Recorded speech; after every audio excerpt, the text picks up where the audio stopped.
소설가 정용군입니다. 그리고 요즘은 제가 떠오르는 팟캐스터로 그렇게 지내고 있고요. 개인적으로 왜냐면 제가 앞에 인사말을 써왔거든요. 아, 네네, 다 하세요. 하고 싶은 거 다 하세요. 원래 처음 인사말은 이제 세계적인 서점 리스본의 와그에 대해서 좋았단 말을 꼭 하고 싶었고, 사실은 저도 이제 독자로서 리스본을 이렇게 늘 지켜보는 한 명의 독자로서 작가라면 리스본에서 한번 행사를 해야 돼야 진정한 작가가 아닌가라고 좀 생각을 했는데, 오늘 기점으로 저도 이제 자랑스럽게 여기서 이제 행사를 진행해 본 작가가 되어서 너무 기쁘고, 무엇보다도 이 소설을 출간하고 처음으로 지금 이 책에 대해서 말해보는 거거든요. 그렇게 해서 너무 이런 기회가 주어져서 반갑고 좋습니다. 이 저스트 키딩 안에 들어와 있는 짧은 소설들은 그냥 그동안에 여기저기에서 썼던 것들, 아니면 최근에 채널 S에서 한 6번 정도 연재했던 것들 모여 있어서, 여기에는 저도 너무 다채로운 호흡이 들어가 있어서 네. 그냥 중단하고 지금까지 썼던 짧은 소설 중에서 뺄 거는 좀 많이 뺐고, 그래서 편집하시는 분한테 변덕이 심해서 이건 뺄게 저건 뺄게 하다가 어느 순간 그런 작가님 책이 너무 얇아져서 나올 수가 없어요. 그래서 마지막 몇 권 더 해가지고 이렇게 나오게 된 거예요. 처음 여기 들어와 있는 소설들은 결국 다 제가 좋아하는 소설들이었고, 특히 이제 뭐 돌멩이란 소설은 쓰고 나서도 너무 좋았어요. 네.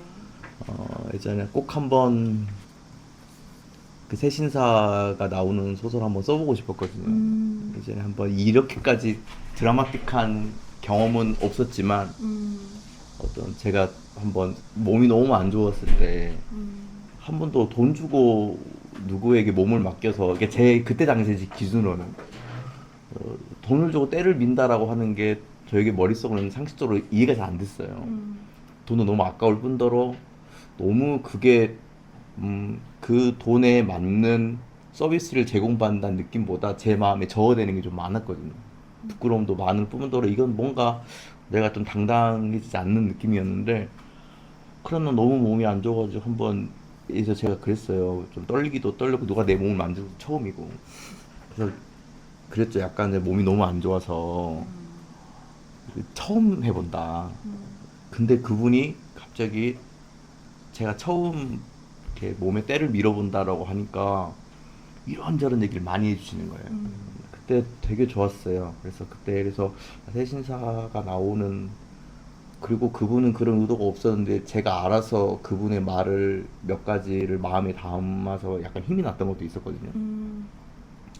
그러니까 일반적으로 그분도 이제 되게 평일날 아직 그 땜미는 게시도 안 할 때 막 오후에 막 그랬었는데, 그래가지고 이야기와는 상관없는데 제가 그 경험 하나를 가지고 소설을 쓰고 싶은데 어디에 쓸 데도 없고 딱 때미는 장면만 들어가기에는 소설을 쓰기도 어려웠는데, 짧은 소설이라고 하는 방식 때문에 한번 써서 되게 좋아서 그 소설을 썼고 또 책으로 묶은 게 되게 좋았어요. 그런 식으로 이 소설 안에는 좀 더 제 사적인 감각이라고 해야 될까요?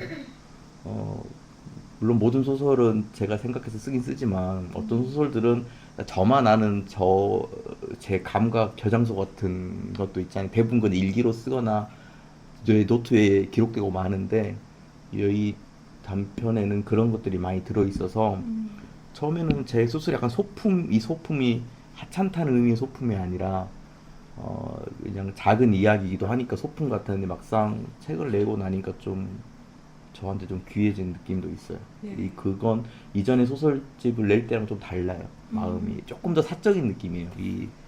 이건 좀 더 사적인 느낌. 저 돌멩이 정말 좋게 읽었어요. 그리고 새신사라는 직업이 너무 절묘하다. 그 폭력을 당한 아이와 그 아이의 몸을 직접 볼 수 있는 직업이잖아요. 내밀한 것을 말하지 않아도 알아볼 수 있는 직업이고, 그리고 또 그 요즘 되게 문제가 많이 되잖아요. 학교 폭력 같은 건 문제가 많이 되는데, 그것을 당했을 때 어른들은 무엇을 할 수 있고 아이들한테 그런 것들에 대한 생각을 저도 하거든요. 하는데 막상 어떤 용기를 줄 수 있고 어떤 뭐 해결을 해줄 수 있는 상황도 사실 아니고 가족이 아닐 때 그럴 때 아이들한테 무슨 얘기를 해줄 수 있을까 이런 고민을 하고 있을 때 이걸 읽으니까 되게 좋더라고요. 제가 10분만 제 책에 대해서 말해볼까요? 네. 원래는 작가의 말을 이 짧은 책을 어떻게 썼는지를 좀 써보려고 하다가 쓰다가 지쳤어요. 그래서 다 그냥 걷어내버리고 해서 원래는 들어갔어야 할 작가의 말을 짧게 해드릴게요. 이 돌멩이는 아까 얘기했던 제가 새신사 사실은 이제 그 때밀이 아저씨라고 쓰고 싶었는데 요즘엔 그렇게 쓰면 안 될 것 같아서 내 때밀이 아저씨에게 받았었던 그 느낌에 대해서 써보고 싶었고, 그리고 저는 언제나 이제 사실상 독자들은 소설에게 기대하는 게 현실 같지만 현실이기를 원하진 않더라고요. 무슨 말이냐면 전개를 통해서 더 나아지기를 바라는 거죠. 근데 너무나 판타지적인 거는 싫어하면서 그게 말도 안 되지 하면서도 정말 현실에서 멈추는 거를 굉장히 싫어하시고 불편해하세요. 그렇지만 저는 아무리 픽션이라도 저의 성정으로는 그런 뭐 대안을 마련하고 솔루션을 주는 이야기를 정말 즐기면서도, 어째서인지 저는 이게 픽션이지만 픽션에 들어가 있는 거는 저에게는 거짓을 말 못하겠더라고요. 제가 그런 의미로 네가 왜 그렇게 해? 라든지 네가 그렇게 당할 필요가 뭐 있어? 왜 맞고만 있어? 이런 말을 도저히 못하겠는 거예요. 우리가 갖고 있는 거의 모든 세상에서 우리에게 주는 말이라는 게 그런 거잖아요. 너는 괜찮다. 뭐가 괜찮아요? 안 괜찮은데. 나는 더 많은 걸 원하고 싶기도 하고, 그러니까 어떤 의미로는 그 위로하는 것도 그렇고 대안도 그렇고 늘 어려웠는데 이 소설에서는 그런 방식으로는 쓰지 말자. 근데 어떻게 하면 이야기가 어떤 인물에게 힘을 줄까를 고민하면서 돌멩이는 썼었고, 그다음에 너무 아름다운 날을 쓸 때는 제가 그런 생각을 많이 했거든요. 너무 사는 게 힘든 거예요. 너무 사는 게 번거로운 거예요. 힘들다기보다도, 힘들다는 말은 나에게는 추상적이고 귀찮은 거 있잖아요. 그러니까 이런 걸 견디고 감각하는 게 귀찮은 거. 매일이 막 때로는 수치스럽기도 하고 그런 기분을 자꾸 느끼니까 마음속으로 굉장히 안 좋은 느낌으로 삶이 점철되는 것 같은데, 그러니까 좋지도 나쁘지도 않은 그 밋밋한 날들을 제가 잊고 있었던 거예요. 사실상 우리의 기억은 자꾸 나쁜 것만 기억하니까. 그래서 정말 그런 것만 가득 차 있으면 좋겠다라고 생각했는데, 그렇게 해서 천국에 대한 어떤 묘사를 봤더니 야, 이런 게 천국이라면 난 절대 못 가겠다라는 생각이 드는 거예요. 뭐 푸른 초장 있고 양이랑 뭐하고 놀지? 이런 거. 그러니까 인간이 내가 굉장히 편안하고 행복한 걸 원하면서도 항상 행복하고 편안하면 정말 3일 만에 그것이 지겨운 그런 거. 바꿔 말하면 고통을 원하는 거 아닌가? 우리가 주의상스라는 개념이 있잖아요. 소설에서 인물 많이 쓰는 건데, 내가 너무나 사랑해서 고통을 겪는 거. 그러니까 이게 조금 좀 변주되는데, 너무나 사랑하기 때문에 고통스러워도 괜찮은 것, 아니면 고통이 있더라도 사랑하니까 감수하는 것, 이런 게 주의상스거든요. 근데 이제 이게 더 나아가면 고통이 없으면 사랑을 못 느끼는 단계도 가버려요. 이 사랑이라고 하는 내가 이걸 무엇을 굉장히 나에게 사랑스럽다라고 느낄 때 그냥 나 스스로 못 느끼, 이게 나를 육박해오는, 이게 쾌감이든 불쾌감이든 세게 와야만 느끼는 거. 이게 롤랑 바르트는 이거를 이제 저항이라고, 그 비행기 밑을 받쳐주는 그 뭐라고 하죠? 그거 부력이라고 하나? 그걸 이제 주의상스라고 했는데, 그게 세게 오면 올수록 감정이 이렇게 하이되어 가는 그 느낌을 주의성스러워 하는데, 결국 인간은 머릿속으로는 그렇게 편안한 거를 원하면서도 결국 편안한 세계로 들어가자마자 바로 지겨움을 느끼는 것이 전 지겨운 거예요. 저의 이 변덕에. 그래서 쓴 거예요. 결국 그런 날들이 있으면 너가 정말 정말 좋아하지 않을 거다 이런 걸 썼고, 시간도둑이라고 하는 이 소설은 원래 그 박경린 선생님의 소설의 오마주로서 전 생각이 들었었어요. 그게 뭐였냐면 그, 도둑 맞은 가난, 도둑 맞은 가난이라고 하는 소설의 현대판을 쓴 거예요. 근데 이제 그것에 나오는 주인공, 여자 주인공이 있는데 여자 주인공의 딸이라고 상정해보고 썼었어요. 상황은 똑같이. 그런데 이제 그런 지점들 중에 저 안에도 들어와 있는 그 이상한, 내가 예술을 한답시고 실질적으로는 되게 비겁하게 아무것도 하지 않는 것들도 저 생각해봤고, 그런 걸 해서 시간도둑을 썼었고, 브라운 펜션이라고 하는 이 책은 제가 예전에 변산의 바람꽃 펜션이라고 하는 작가 레지던시가 있었어요. 그곳에서 제가 좀 지냈던 날들이 있었는데, 그때 이 서해가 이렇게 물이 쫙 빠지고 어둠이 내리면 진짜 기분 이상하더라고요. 그곳에서 그 히노키 욕조가 하나 있었는데, 언젠가 어떤 날에 한 번 더 세월을 돌리면 반드시 그 히노키 욕조에 한번 들어가 보고 싶거든요. 너무 좋았거든요, 그때. 이 통유리로. 근데 그때 이상하게 너무 좋은데, 아까도 얘기했죠. 농담처럼 관두고 싶은 거 있잖아요. 이 이상한 저도 잘 모르겠어요. 그 감정이 뭔지.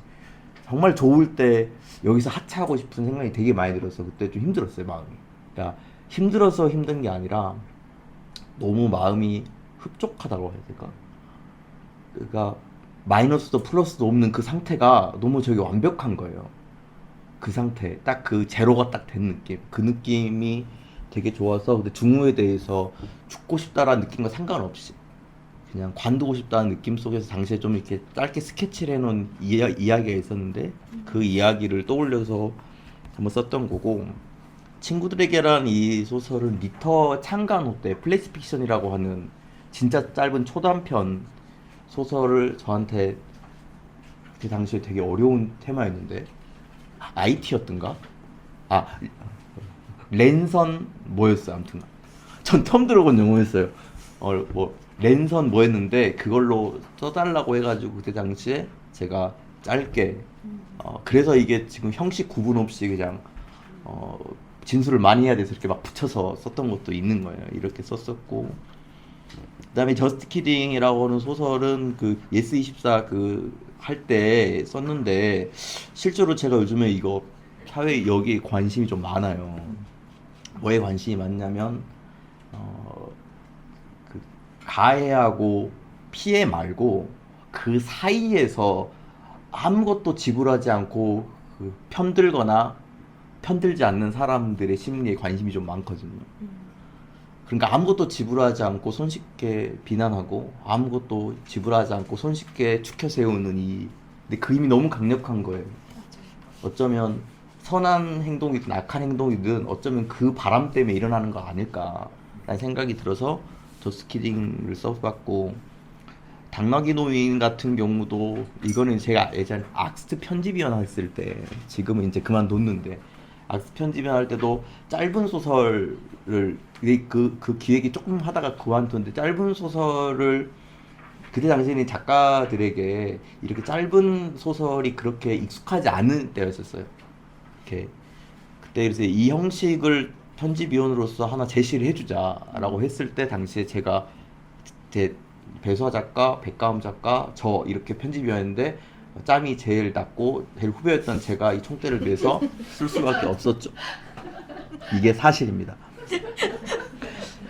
세상의 모든 바다 같은 경우는 원래는 이 소설 진짜 좀 머리 아픈 소설인데, 원래는 테마가 고양이로 온 소설이었어요.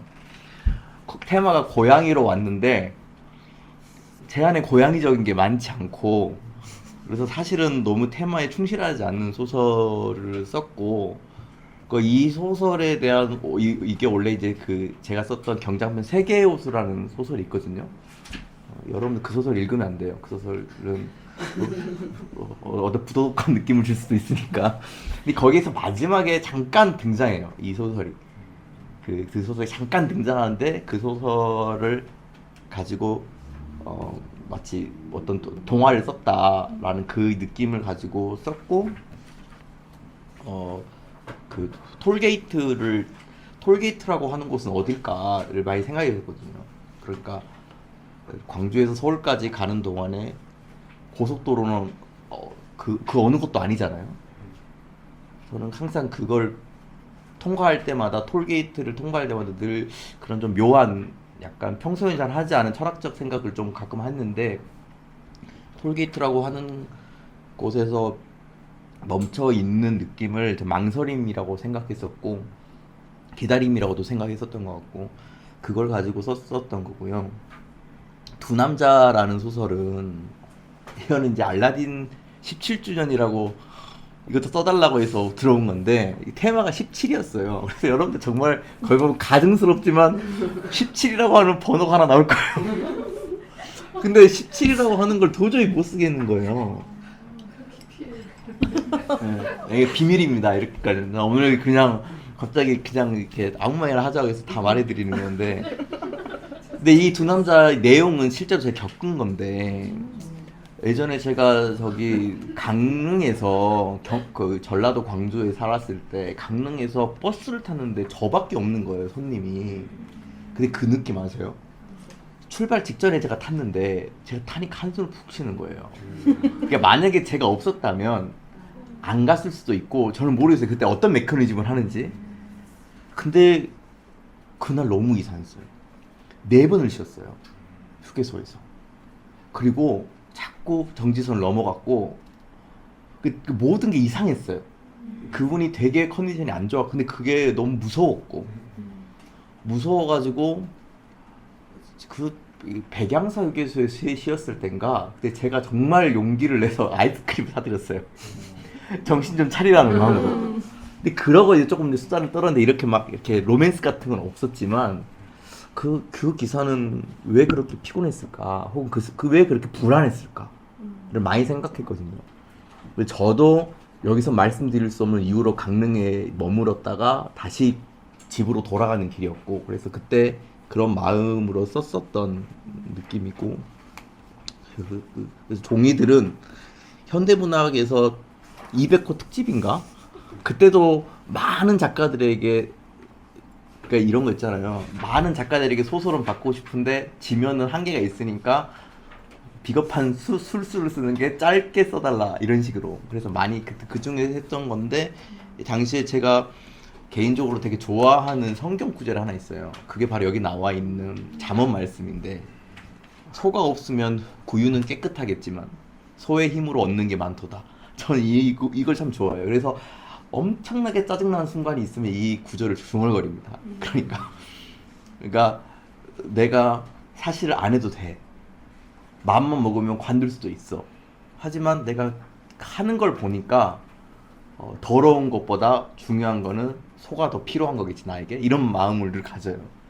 그러니까 툴툴거리지 말자. 징징거리지 말자. 스스로 되뇌릴 때 하는 말인데 이걸 가지고 당시에 이제 그 글 쓰는 대학원이나 그 문창과 친구들 보면 그들의 마음이 늘 이렇더라고요. 글 쓰러 왔는데 뭐 다른 거 하고 있고 과제하고 있고 뭐 이런 마음들. 그래서 그 마음을 생각해봐서 썼었고 해피엔딩은 너무 글이 너무 쓰기 싫어서 억지로 쓴 거예요. 이 억지로는 그러니까 쓰기 싫은 걸 쓴 게 아니라 저는 진짜로 소설가긴 하지만 소설가가 나오는 소설을 못 쓰겠어요. 근데 소설가가 나온 소설을 너무 좋아해요.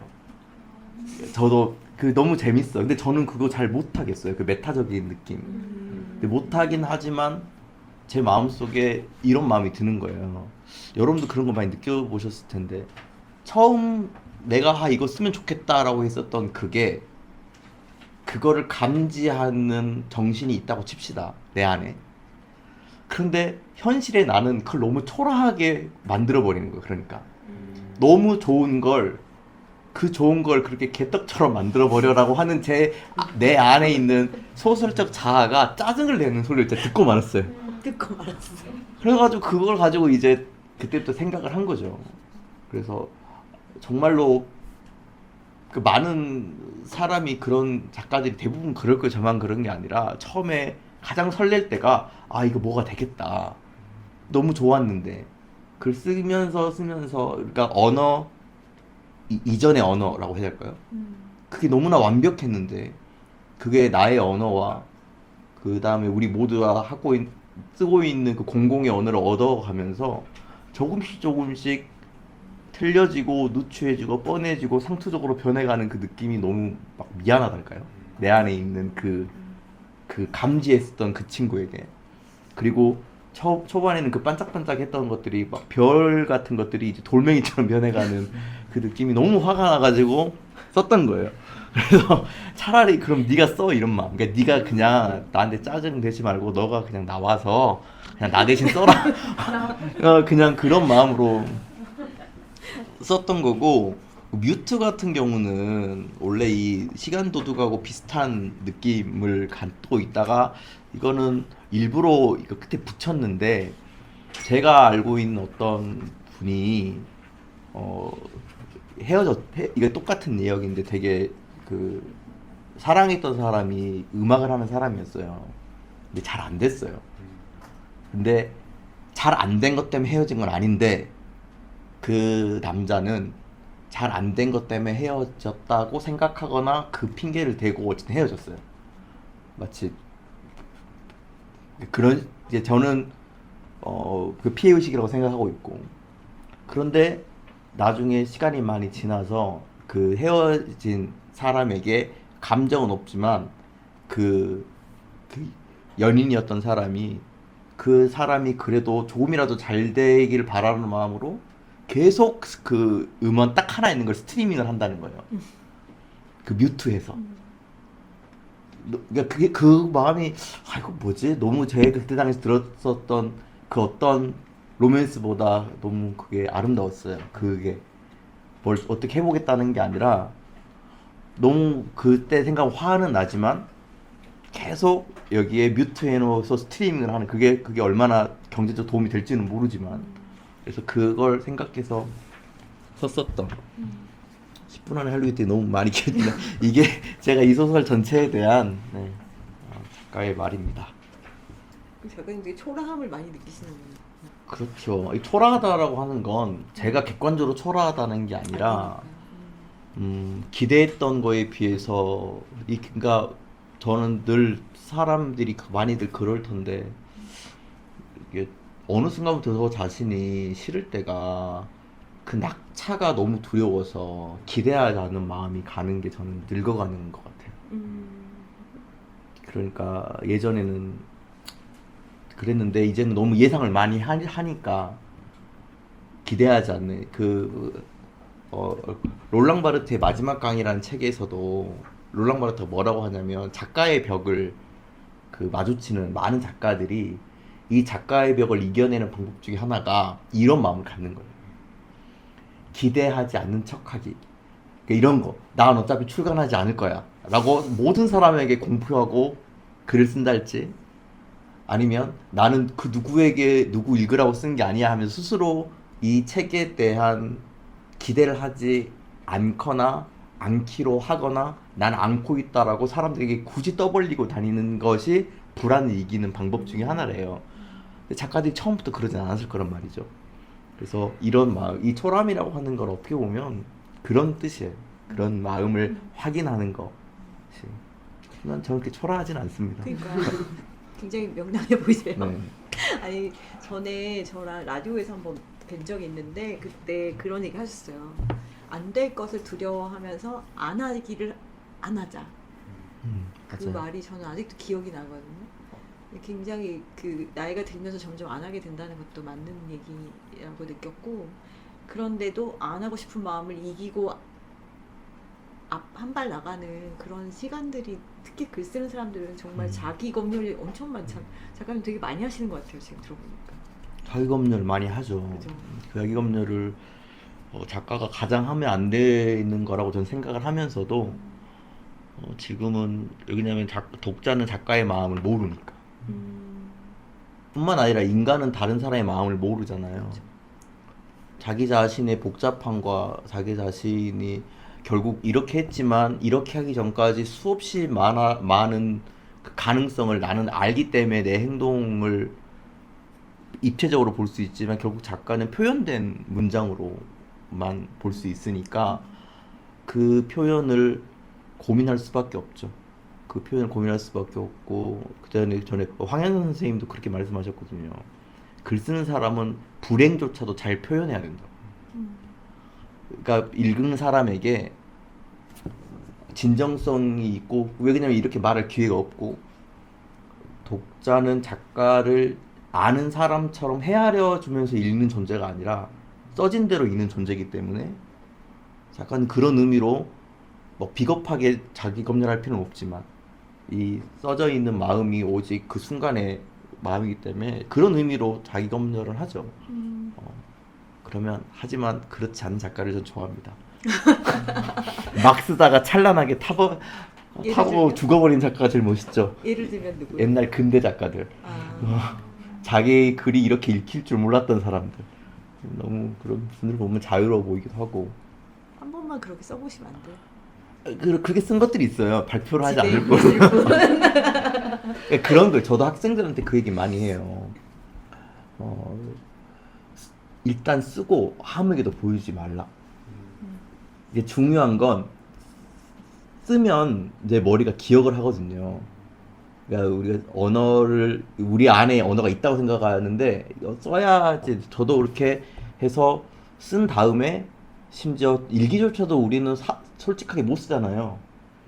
솔직히 내 마음에는 누군가를 죽일 듯이 밉다라고 하는데 그게 나에겐 진짜 언어인데 내가 보고 나 혼자 읽는 일기장에도 그렇게 쓰기가 쉽지가 않아요, 은근히.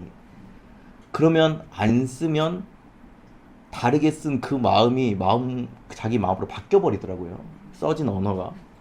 그래서 너가 어떤 생각을 했는지를 하기 위해서라도 최대한 솔직하게 쓰는 게 작가가 할 수 있는 가장 중요한 에너지라고 저는 믿고 있고, 문제는 솔직하게 썼다고 해서 솔직하게 발표할 필요는 없죠. 그쵸. 그거는 또 다른 문제죠. 다른 문제죠. 그래서 그건 꼭 솔직하게 써야 될 만큼 그렇게 막 비밀도 없습니다. 사실. 네. 근데 그렇게 아까 불행을 통과해야 되잖아요. 다시 쓸 때 나의 불행을 남이 읽었을 때도 불행으로 느끼도록 쓸 정도면 작가가 그걸 돌파해가는 그 시간들이 작가한테는 또 한 번의 죽음같이 느껴질 것 같아요. 그런 것도 그냥 계속 해나가시는 거죠. 그런 기분이. 제가 느꼈던 걸 독자들이 많이 걱정하면서도 오해하는 것 중에 하나가 작가는 그 문장을 쓰면 그 문장 속에 사는 건 맞아요. 그런데 가령 제가 갖고 있었던 어떤 고통의 문제, 저는 이제 굉장히 어릴 때 말을 많이 더듬었고 그냥 더듬는 정도가 아니 사실 지금도 굉장히 더듬어요, 전. 근데 이제 내가 말하고 있잖아. 그건 거의 제 수기에 가까운데 그 소설에 나온 이모 같은 게 지금 딱 제 상태예요. 다가 완벽하게 나아지진 않았고 지금도 알게 모르게 지금 말을 더듬을 것 같은 문장은 안 하고 있어요. 빨리 도치를 해버리는 거죠. 빨리빨리 도치를 하고 있어요, 지금도. 도치를 하고 있고 그렇게 해가지고 말을 더듬는 걸 들키지 않죠. 근데 진짜 편한 사람들, 제 동생이나 엄마나 아빠하고 또 집에 아내나 이렇게 대화를 하면 엄청 더듬어요. 그 노력을 안 해도 되니까. 왜냐면 그들은 내가 더듬는 걸 가지고 신경 쓰거나 부끄러워하지 않으니까 그 노력을 하지 않죠. 예를 들어서 학교에 간다라고 할 때 학교가 말을 하려고 하는 순간 더듬을 걸 알거든요. 그럼 빨리 마치 문법을 바꾸는 거죠. 갔어. 학교에 이런 식으로 빨리 바꾸는 그런 노력을 굉장히 이런 복잡다단한 노력을 하고 있어요, 지금도. 그렇지만 그 소설을 쓸 때는 제가 느끼는 고통의 감각의 한복판에서 쓰는 게 아니라 고통의 기억을 회상하면서 쓰는 거잖아요. 가장 그 순간에는 쓸 수도 없죠. 경험의 한복판에서는 글을 쓸 수가 없죠. 거의 그거는 거의 그냥 토로에 가까우니까. 근데 많은 심리학자들도 그렇고 마음을 치료하시는 분들이 말하는 치유법 중에 하나가 고통의 문제를 이렇게 표현하라고 하잖아요. 그럼 우리는 그것이 날 위협할 거라고 생각해요. 근데 막상 언어를 입고서 나오잖아요. 그럼 생각보다 괜찮아요. 그러니까 그게 이제 저는 쓰면서 도리어 써가면서 치유가 돼요.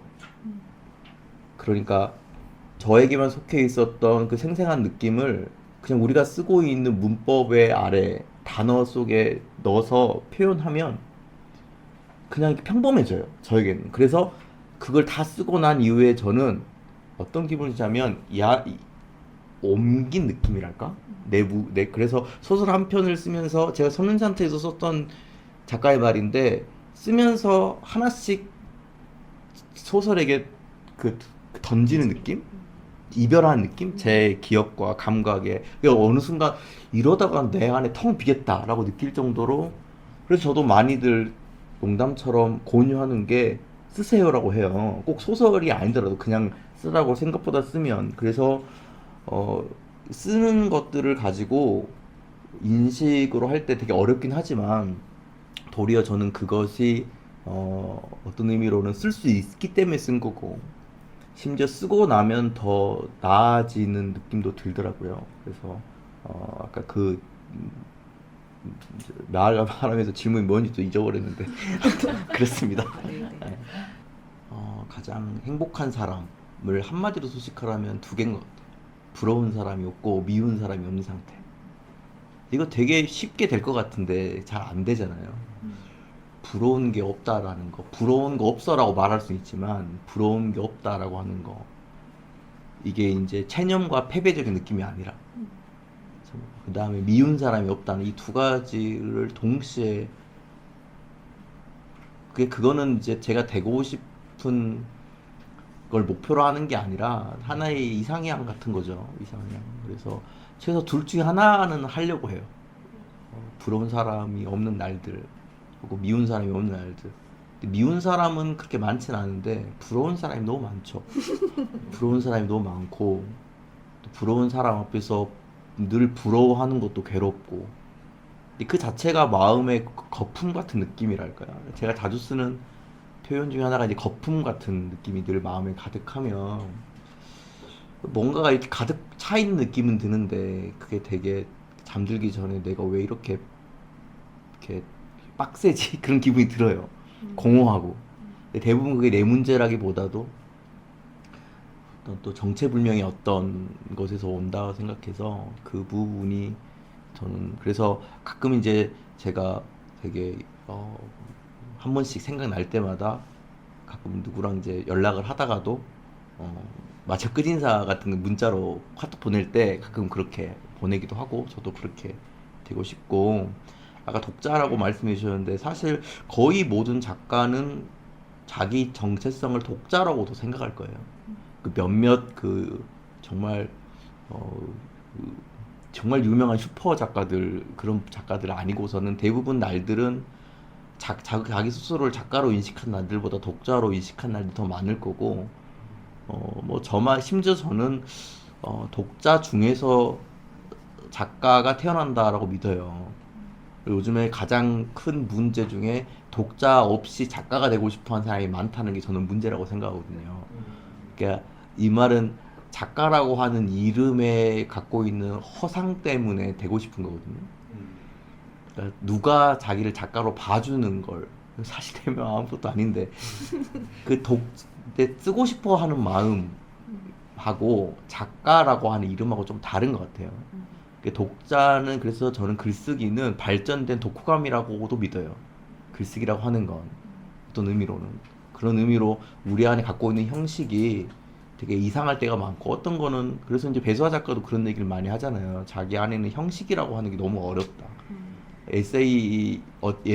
에세이처럼 보이지만 소설인 것도 있고 소설처럼 보이지만 사실 그냥 에세이인 것도 있고 뭐 그런 것처럼 그래서 독자의 정체성이 대부분 많은데 그래서 문학 이야기를 할 때 썼던 이야기보다 읽은 얘기가 훨씬 전 재밌기도 하고 훨씬 편하네요.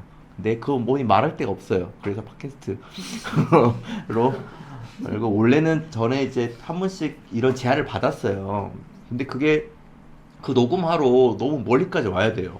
여기 홍대까지 와야 되고 팟빵 있는데. 예, 몇 번 제안을 받았거든요. 그리고 중요한 건 다른 사람 게스트들도 함께 대화해야 되고 그리고 읽지 않은 소설이나 책에 대해서 이야기해도 때로는 별로 안 좋아하는 책에 대해서도 말해야 되는 게 이거 분명히 내가 중간에 탈 날 거다라는 생각이 들어가지고 몇 번 고사했는데 그냥 내가 좋아하는 이야기를 해보자 하면서 시작했는데 이렇게까지 많이 하고 누군가하고 이런 대화를 하게 될 줄은 몰랐어요. 당시에 할 때는 항시는 그래서 이제 지금은 이렇게 또 이런 얘기 들으니까 더 열심히 해볼까 하는 생각도 들어서 그랬습니다.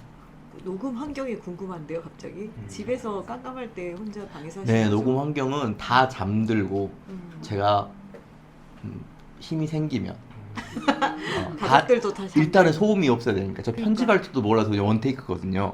아, 그냥 한 번에 쭉 그래서 중간에 틀리면 아 이게 무슨 말 했더라 이렇게 할 수밖에 없는 게 막 일부러 글을 살리려고 하는 게 편집을 못 하니까 그냥 녹음하고 올려버리는 거예요. 바로 녹음하고 올려서 이제 최소 스크립트 정도만 갖고 그래서 초반에는 20분 녹음했는데 수습이 안 되는 틀림 있잖아요. 수습이 안 되는 틀림 그러면 짜증내서 다시 녹음하고 그랬었어요. 근데 지금은 그렇죠. 그래서 너무 어렵지 않죠. 제 마음만 갖고 있으면 하고 방에 옷방 쪽에 들어가서 이렇게 이런 책상 하나 놓고 녹음기 하나 켜고 시작해요. 이제 지적자에서 읽고 한 30분쯤 되면 힘들다 그러면 녹음해서 올리고 그래요. 그래서 근데 이게 뭔가를 하고 싶은 마음보다 제대로 해야 되는 마음이 우리의 마음을 많이 잡는 것 같아요. 제대로 못할 바에는 안 하자라는 마음이 있잖아요. 근데 뭐 그럴 일인가 싶었고 지금도 그렇게 하고 있습니다. 네, 되게 좋아요. 그래서 간의 스모금이라는 말이 붙어있어요. 왜냐면 무슨 녹음을 하는데 이렇게 허술하게 하나라고 사람들이 혹시 생각해서 제 마음과 상관없이 이게 너무 제가 부주의하게 콘텐츠를 만드는 것처럼 보일까봐 그 사실은 맞지만 그걸 신경 쓰다 보면 만들 수도 없잖아요. 그래서 앞에 굳이 제가 부연을 붙인 거예요. 네. 그러면 대본이 약간 이렇게 스케치 같은 거 쓰시고 말씀하실 때 그거 보고 하시는 거 아니면 그냥 막 이렇게? 막 처음에는 막 했죠. 했는데 안 되겠더라고요. 왜냐면 제가 들어봤는데 너무 듣기 싫은 말을 계속 반복하고 그래서 지금은 스크립트라고 할 만한 혼자 중얼중얼 거리면서 일단 써봐요. 그리고 그걸 보면서 이야기합니다. 이야기 그렇게. 되게 자연스럽고 또 지속이 되게 중요하잖아요. 지속하기 네. 굉장히 좋은 방식인 것 같아요. 지속하려면 이렇게 해야겠더라고요. 지속하려면. 맨 첫날 기억나세요? 어떤 마음으로 시작했는지 이런 거. 네, 그게 왜 그랬냐면 내가 말하고 있잖아를 제가 썼잖아요. 근데 나는 강물같이 말해요라는 책을 읽는데 너무 소름 끼쳤어요. 그 그림책. 너무 소름 끼쳤는데 그게 이제 제가 딱 갖고 있었던 그 어떤 마음을 이제 그 동화 그림책으로 써주는 건데 그 아이가 일어나서 학교 가서 괴로움을 겪고 아빠를 만나서 아빠와 함께 강물에서 저는 그렇게 당시에 그런 근사한 아빠는 없었고 지금 아빠는 근사해졌어요. 그런데 그때 당시에는 이제 좀 야만의 시대였기 때문에 그냥 답답하게만 여겼죠. 거의 모든 어른들이 그렇게 근사한 아빠는 없었지만 근데 제가 거기에서 어떻게 나와 있냐면 처음에 눈을 뜨면 이 아이가 이렇게 느껴요. 소나무를 보면서 자기 귀에 소나무의 스, 까마귀의 끄 이런 게 들린다고 해요. 근데 이걸 설명을 해주고 싶은 거예요. 너무 이게 소나무의 스가 들리는 게 제가 떳떳떳떳라는 소리를 쓸 때 첫 음이 안 나와서 그렇거든요. 그러니까 첫 음이 그렇게 자기 머릿속에 먼저 들리는 거예요. 내가 이걸 말할 수 있을까? 그래서 소나무의 소가 아니라 이 첫 음만 이렇게 들리는 거죠. 그 이거를 말해주고 싶은 거예요. 이게 지금 이 문장이 이게 되게 축약되어 있지만 사실은 이 친구가 말을 더듬을 때 말을 해보기 전에 그 대상과 그 언어를 속으로 가늠해 보면서 내가 이 말을 할 수 있을까를 생각해 본다. 떴을 때 첫 문장이 나는 전 모음이 너무 안 됐거든요. 이 세상에 모음이 다 사라지길 원해라고 했고 제가 그 발음이 안 되는 단어를 쭉 썼었어요. 그때 썼던 느낌이 그 책에 들어와 있는 거예요. 그래서 충동적으로 녹음을 했어요. 그래 당시 그래서 그냥 올렸어요. 왜냐면 당시에는 팟캐스트를 하겠다는 마음보다도 뭐라 해야 될까, 이 소재, 이 부분을 읽는 사람들이 이걸 그냥 넘어갔으면 좀 더 알았으면 좋겠다라고 하는 마음으로 어떻게 보면 오지랖을 좀 한 거죠. 그때 그렇게 하고 이왕 김에 한 3개 정도 해보자라고 했었던 게 이제 한낮의 우울 할 때 당시에 이제 마음이 힘든 사람들에게 한낮의 우울은 진짜 우울한 책이거든요. 근데 우울할 때 우울함이 왜 힘이 되는지를 말하고 싶었어요. 그러니까 무슨 말이냐면 우리가 그 인사이드 아웃 보면 그 기쁨이가 초반에 설치잖아요.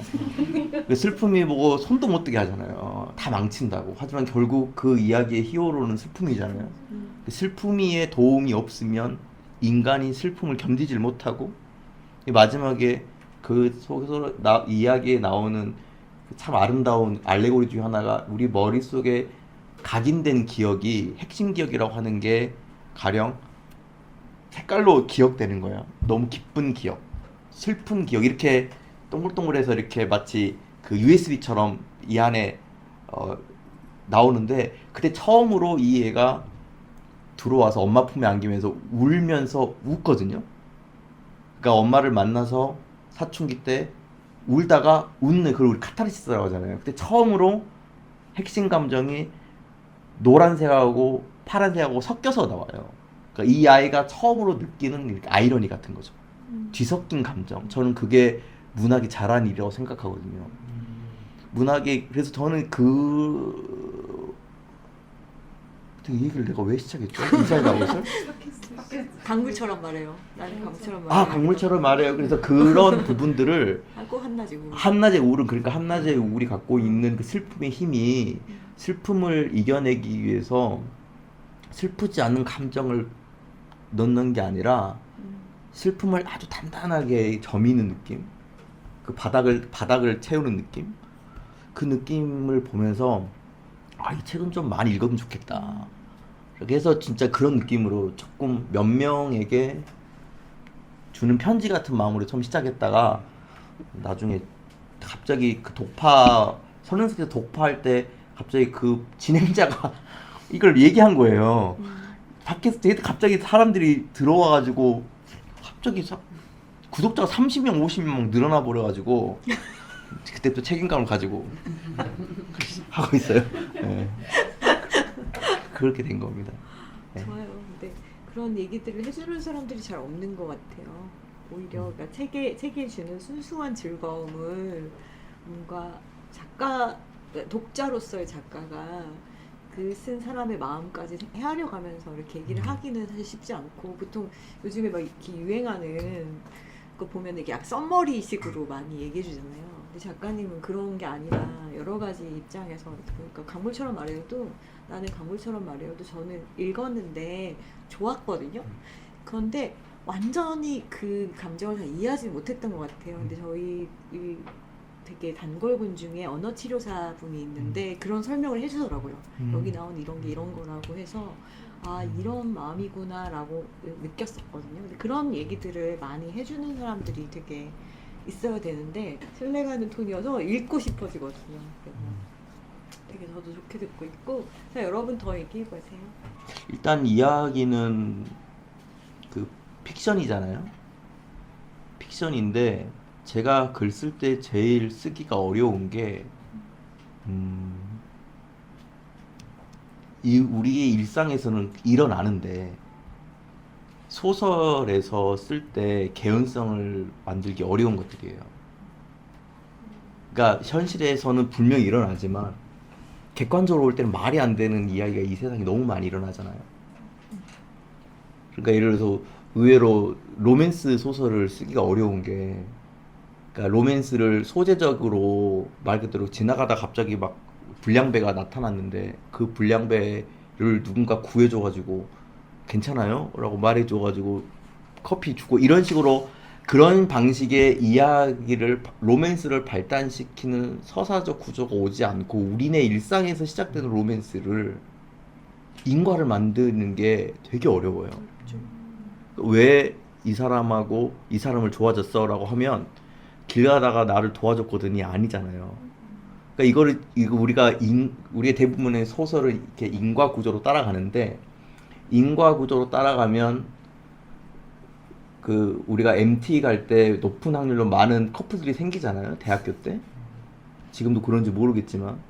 근데 그러고 보면 어떻게 서로 사귀게 됐어? 그러니까 MT에서 서로 술 먹고 놀다가 밤에 눈 맞았어. 라고 이게 인과예요. 원인과. 근데 그 모든 똑같은 조건이 있었지만 우리가 그 소설을 쓰잖아요. 그러면 뭐 술 먹고 눈 맞았다고 연애 시작돼 이렇게 된단 말이에요. 이게 객관적으로 바라볼 때는. 그때 우리가 고민해야 되는 건 이제 원인이 아니라 이유여야 돼요. 이유. 한 사람에게 그 사람에게만 속한 이유. 무슨 말이냐면 제가 오늘 리스본에 와서 왜 이걸 그 낭독회 아니라 이 행사를 하고 있냐면 정윤 작가님께서 저한테 그 와달라고 요청을 했거든요. 이게 원인이고 결과인데 이유는 아니에요. 이유는 제가 여기 오고 싶었기 때문이거든요. 그러니까 우리가 살고 있는 소설에서 많이 저희 작가로서 고민하는 게, 인과로는 설명할 수 있지만 이유를 말할 수 없는 게 우리에게 너무 많고, 내 안에서는 분명한 이유지만 인과로 말하면 오해받는 것도 너무 많아요. 그거를 이 세상에서는 말할 수도 없고 해명할 기회도 없는 경우가 되게 많은데, 의외로 이 낯선 관계에서는 이런 말들 되게 하기가 쉬웠고, 그래서 제 소설에서 어떤 의미로 보면 가장 가까운 사람들의 몰이해, 가장 가까운 사람들은 소설만 써서 썼지만 가까운 사람들은 나를 잘 알죠. 하지만 나를 더 알고 싶어 하지 않죠. 그런데 나를 알고 싶어 하는 사람이 있으면 호기심이 생기고, 저는 이제 거기에서 이제 새로운 연대가 생긴다고 생각해요. 그래서 아까 말씀하신 소설에서 그런 연대가, 제가 소설에서 왜 그런 인물을 적었을까? 소년사책 같은 거 보면 그런 인물들이 좀 많이 나오잖아요. 근데 실제로 제가 믿고 있는 거기도 하고, 그리고 우리가 글 쓸 때도 많이 하는 건데, 우리가 그 뭔가를 본다라고 하는 거 있잖아요. 본다. 그래서 그 쓴다보다 본다가 저는 먼저인 것 같은데, 가령 여러분 이거 한번 보세요 라고 할 때 이게 룩이에요. 그냥 보는 거. 근데 이제 우리가 응시라고 하는 개념 있잖아요. 이렇게 게이지라고 하는 응시는 누가 시켜서가 아니라 자발적으로 보고 있는 거예요. 근데 내가 보고 있다라고 하는 걸 한참 뒤에 자기가 알아요. 나도 모르게 직관적으로 그 눈이 이렇게 가고 있는 거거든요. 저는 그게 좀 다른 의미의 본다인데, 이걸 보고 있으면, 이 존 보고도 그렇게 말했는데, 이 뭐랄까, 굉장히 많은 디테일이 발견돼요. 디테일을 발견할 뿐만 아니라 이게 더 오래 보고 있으면 서사가 발생해요. 그러니까 이 순간의 전후 사정까지 생각해 보게 됩니다. 쟤는 왜 계속 저렇게 서 있을까? 이런 거예요. 그러니까 저 사람은 왜 아까부터 계속 저러고 있을까? 라고 하면 옷은 왜 저렇게 입고 있을까? 뭐 이런 식으로 자꾸 지금 이 현재 사태 이전 것들을 고민한단 말이에요. 저는 거의 모든 서사를 쓴 사람들은 자기가 생각하는 이 응시라고 하는 개념이 자기가 만든 인물 속에 들어간다고 생각하고, 근데 의외로 낯선 사람들이 나를 많이 응시해주죠. 여러분들처럼 이렇게 응시해주죠. 또 일상의 것들 속에서 감춘 것들을 많이 봐주고, 그래서 소설에서는 특히 단편에서는 그런 지점들을 쓸 수밖에 없고, 왜냐면 일상의 것들은 거의 대부분 그 소설에서 이야기적이면 안 되니까. 그래서 일상의 어떤 부분들을 문제적으로 봐주는 인물이 등장하기 마련이니까, 그때 저는 기이한 연대가 시작된다고 생각하고, 그런 의미로 아마 소설에서도 그런 방식으로 되지 않았을까. 그거하고 하나는 이제 공통점이 있겠죠. 예를 들어서 내가 말하고 있잖아에 나오는 인물들은 공통점 하나로 연대되어 있는 거잖아요. 제가 실제로 옛날에 지금은 이제 이 글 이름이 제가 다닐 때 언어 교정원에서 그래서 그대로 썼는데, 그때 제가 느꼈던 최초의 그 사랑, 어른의 사랑을 느꼈거든요. 어떤 마음이냐면, 어른들이 이 애는 우리 같은 걸 겪지 않도록 하자라고 해서 그 어른들이 막 저를 막 도와주는 게 느껴지는 거예요. 그런 거. 그래서 어떻게 보면 그런 부분들을 좀 더 많이 소설 속에서 많이 들어와 있으니까, 말도 안 되는 것처럼 보이지만 실제의 삶에서 말이 되는 관계들이 많이 나오지 않을까 그런 생각을 해봅니다. 대답이 전혀 안 된 것 같은 얼굴이긴 하지만 아니 저도 되게 그런 거 많이 느껴요. 제가 어려운 일을 당했을 때 옆에 있는 사람들은 뭐 알잖아요 저를. 그러니까 쟤는 그냥 잘 통과할 거야 라든가 쟤는 뭐 이런데, 그 낯선 사람들이 오히려 저 어떻게 하면 도울 수 있을까의 새로운 방식으로 저에게 접근해서 도와줄 때 세상이 또 이렇게 돌아가는구나를 발견하게 되는 계기들이 있었거든요. 그래서 그쵸? 너무 잘 대답됐대요. 다행입니다. 자 그럼 또 네.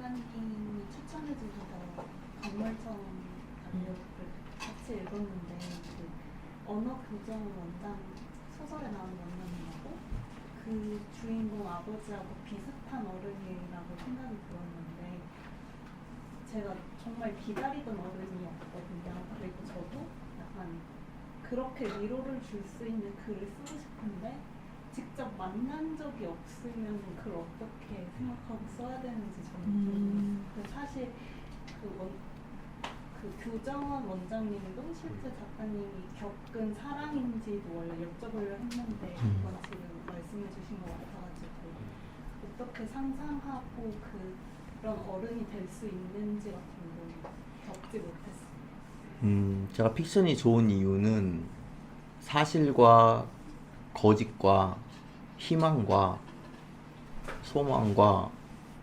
그림자와 가능성과 할 뻔했던 것과 하려고 했던 것과 결국 하지 않은 것까지 다 섞을 수 있어요. 이게 무슨 말이냐면 경험이죠. 문제는 이 소설은 수기가 아니잖아요. 그 소설 어떤 부분들은 위압적으로 그리기도 하고 어떤 부분은 위선적으로 그리기도 해요. 어떤 부분들은 그 인물에게 있는 악도 있고 선도 있지만 악을 더 증폭시키기도 하고, 어떤 부분들은 그에 갖고 있는 초라하거나 그런 부분들은 감추기도 하죠. 그러니까 소설에 나온 게 결국은 이 소설에서는 원장님의 그런 일면만 나왔고,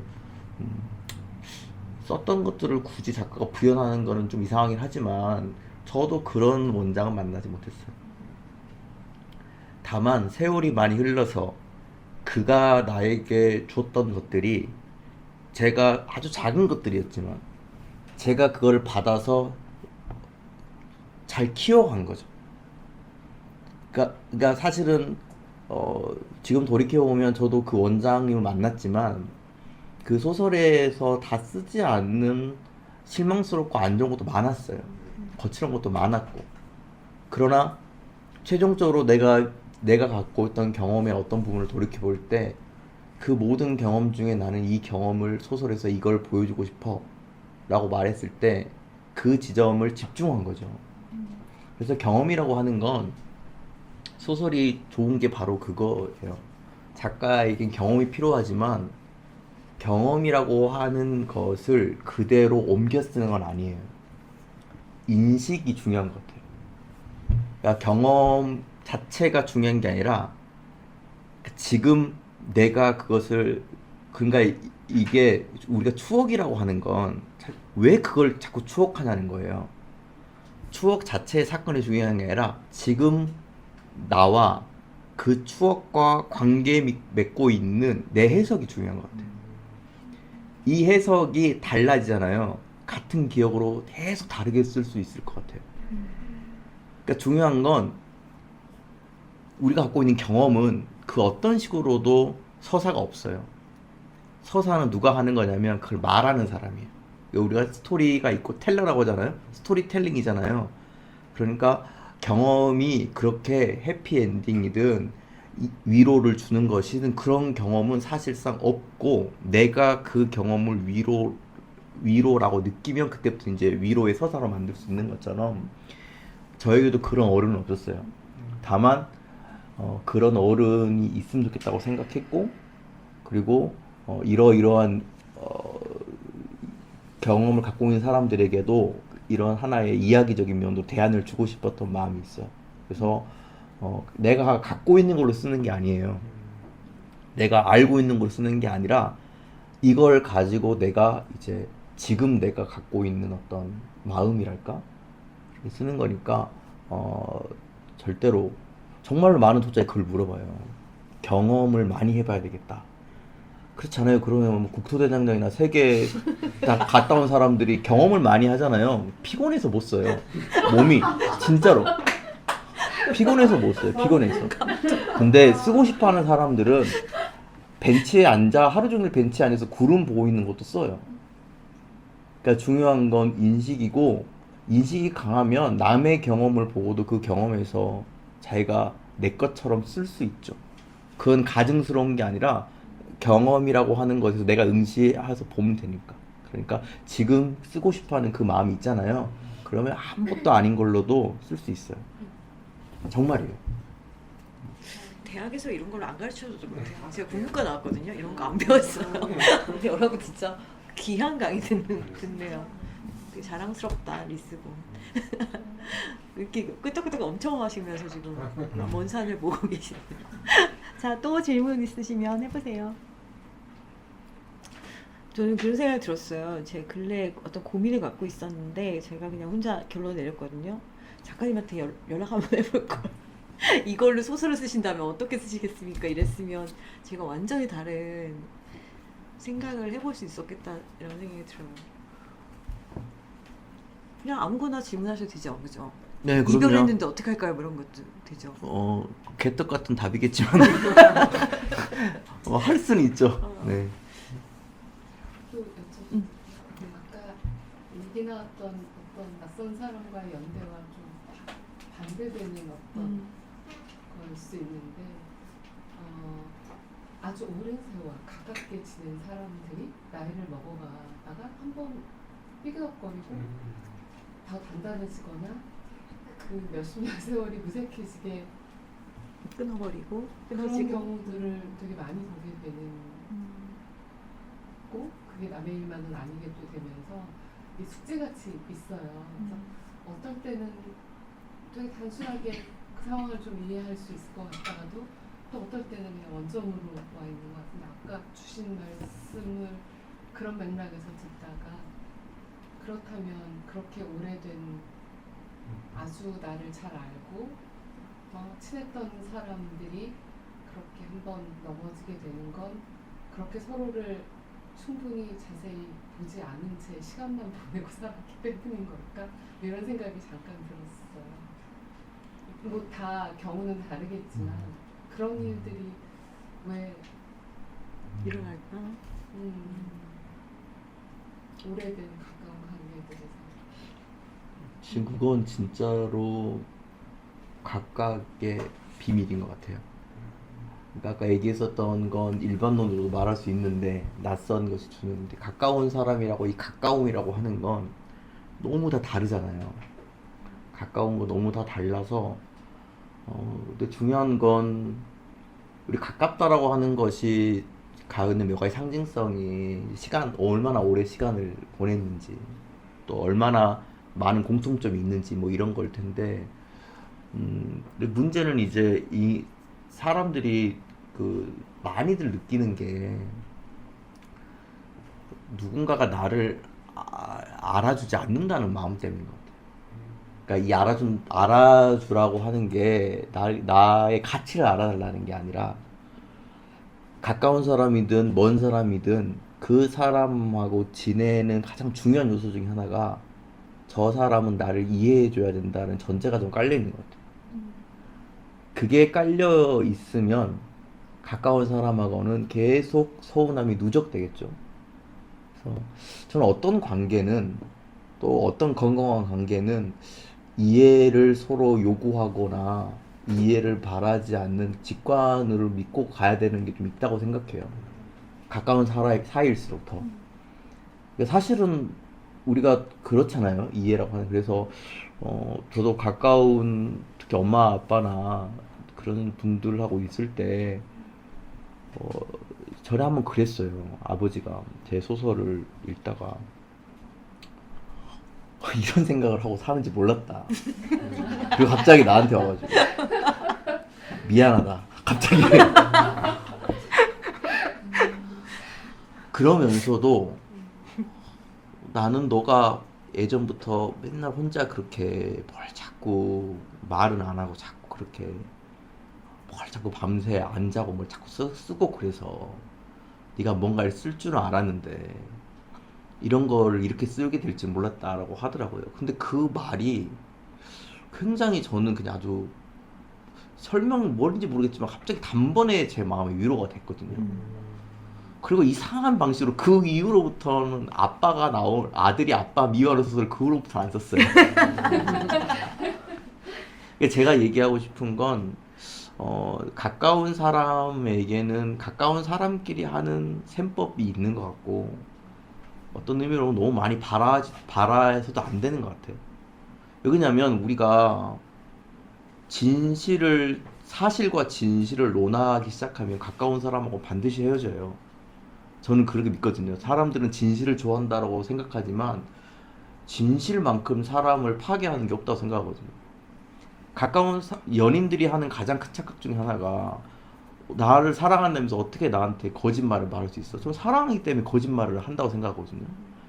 그러니까 내가 말하는 그 부도덕한 거짓말 말고 가까운 사람들은 계속 거짓을 말하죠. 저렇게 꾸며서 말하죠. 괜찮다, 좋다, 충분하다, 잘할 수 있을 거다, 뭐 이런 거. 그다음에 앞에 수식을 많이 붙이잖아요. 뭐 정말 좋다, 이런 거 저는 다 얻으면 볼 때 대부분 좋은 수식인데, 근데 그 사람하고 대부분 안 좋을 때 이제 말 나온 김에 내가 한번 말해볼게 하면서부터 우리가 나온 것들은 대부분 다 사실인데 다 파괴하는 거잖아요. 저는 그런 의미로 너무 많은 걸 기대하지 않아야 되는데 어려운 질문이에요. 저는 그래서 가까운 사람 정말 유행가에 그런 거 있잖아요. 정말 누가 썼는지 모르겠지만 그 가사 정말 기가 막힌데 그 가사를 능가할 수 있는 글을 쓰면 저도 정말 대작가 될 거예요. 그 님이라는 글자에 저만 지금 남이 정말 이런 거. 그다음에 제가 사라지는 것들이란 책도 썼지만 심수봉을 저는 엄청난 천재라고 생각했거든요. 그 노래도 그렇지만 가사가 진짜 그런 거 보면 어떻게 보면 그런 인생의 거의 대부분의 비밀은 유행가에 저는 많이 썼다고 생각해요. 그래서 잘 모르겠습니다. 그 부분. 어떤 유행가 좋아하세요? 너무 많지. 근데 이상하게 좋아하는 노래 말하는 건 좀 부끄럽더라고요. 너무 많이 좋아해요. 저는 윤상도 좋아하고 이소라도 좋아하고. 이소라는 너무 오래 사셔야 되는데 그 생각 많이 해요. 언니 너무 예민하셔가지고. 그런 거 너무 다들 좋아하는 저도 맨날 좋아하죠. 음악 최고니까. 네, 키보드 좋아하죠. 키보드 요즘 뭐로 주로 쓰세요? 저는 사실상 이제 기계식 키보드 여러 가지 카테고리가 있는데 웬만한 것들을 다 갖고 있어요.